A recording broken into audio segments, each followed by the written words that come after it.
නිර්වන් සරණයි ආයිබෝවන් ගෙවතු වගාවයි නිරෝගී දිවියයි මේ තියෙන්නේ මගේ ගෙවත්තේ අලුත්ම ගෙවතු වගා ඒකකේ සාරවත්ව සකස් වෙන වස විස නැති පෝෂණ ගුණයෙන් අනූන බෙහෙත් ගොටුකොළ තමයි මේ දකින්න ලැබෙන්නේ. දැන් මම මේ උදෑසන බෙහෙත් ගොටුකොළ ඉල්ලීම් අනුව නෙලලා සකස් කරලා ගෙනත් දෙන්නයි සූදානම් කරන්නේ. මේවා අතපත ගන්නකොට ඇත්තටම ගොටුකොළ නෙලනකොට මාර සුවඳක් එනවා. හරි මිහිරිම සුවඳක්. ඒ සුවඳෙන් පවා අපේ දේහේ ගත සිත පිනා යනවා.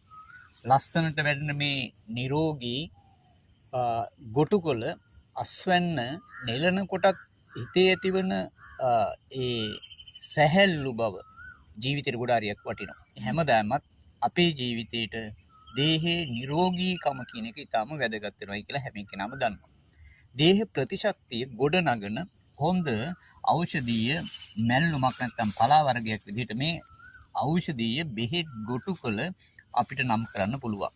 ඉතින් මේ ගොටුකොළ කැඳ හදලා බොන්න පුළුවන්, සම්බෝලේ හදලා කන්න පුළුවන්. අමුයෙන් උනත් මම මේ නිලන ගමනුත් මේ විදිහට ටිකක් අරගෙන සෝදලා කටේ දාගෙන හපහපා ඒකේ ජුස බොමින් තමයි මම වැඩ කරන්නේ. එතකොට මගේ දේහේ ප්‍රතිශක්තිය ඉබේම හැදෙනවා.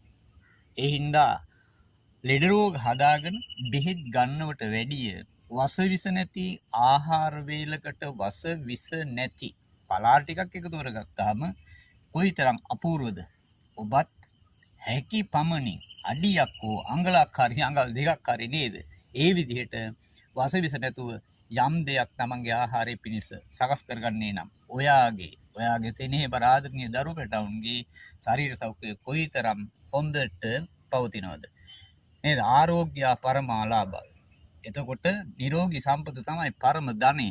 එතකොට අපිට ආහාර වලින් තමයි අපේ ශරීර සෞඛ්‍ය, කය, මනස සියල්ල නිරෝගීව පවත්වාගෙන යන්න හැකියාව ලැබෙන්නේ. ඔබත් හැකි පමණින් ගෙවත් වගා කරගන්න. එහෙම වගා කරන්න කාලට වේලාවට බැරි නම් ඉඩ නැත්තම් ගොඩක් අයට ඉතින් නැත්තේ හිතේ ඉඩ තමයි.